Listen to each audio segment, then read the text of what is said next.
চীন থেকে নেত্রকোনায় প্রেমের টানে আসা ওয়াং শুলিন এখন নুরউদ্দিন। সামাজিক যোগাযোগ মাধ্যম ফেসবুকে পরিচয়, এরপর প্রেম।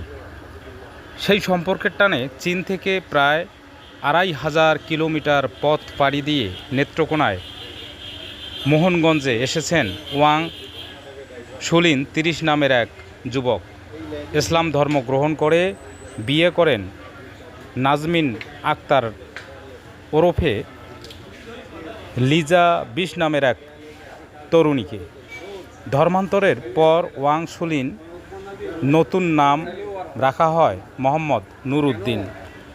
২১ জুলাই আইনজীবীর মাধ্যমে এফিডেভিট করে তাদের বিয়ে সম্পন্ন করা হয়। আজ শুক্রবার মোহনগঞ্জ পৌর শহরের দৌলতপুর এলাকায় কনের পরিবারের পক্ষ থেকে বিয়ের আনুষ্ঠানিকতার আয়োজন করা হয়। বিদেশি জামাইকে দেখতে কনের বাড়িতে ভিড় করছেন অনেকেই। নাজমিন আক্তার মোহনগঞ্জ সরকারি কলেজের স্নাতক সম্মান ২য় বর্ষের শিক্ষার্থী। তার বাবা মোহাম্মদ নাজিম উদ্দিন স্থানীয়ভাবে ফার্নিচারের ব্যবসা করেন। তাদের বাড়ি পাশের সুনামগঞ্জের ধর্মপাশা উপজেলার ভাটগাঁও গ্রামে। তবে দীর্ঘদিন ধরে তারা মোহনগঞ্জ পৌর শহরের দৌলতপুর এলাকায় ভাড়া থাকেন। অন্যদিকে ওয়াং শুলিন ওরফে নূর উদ্দিন চীনের লুবেই প্রদেশের লুরাং শহরের বাসিন্দা। পেশায় তিনি একজন রেস্তোরাঁ ব্যবসায়ী।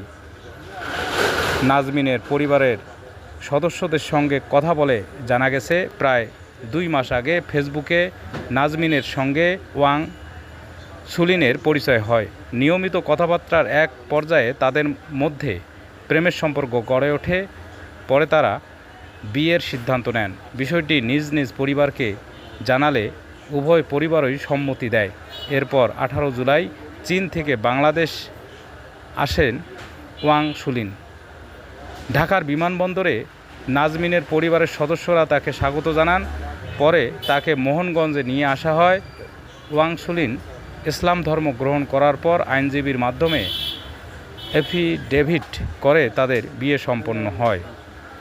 বিদেশি নাগরিকদের সঙ্গে বিয়েকে কেন্দ্র করে প্রতারণার বিভিন্ন ঘটনা সামনে আসায় শুরু থেকেই সতর্ক ছিল নাজমিনের পরিবার।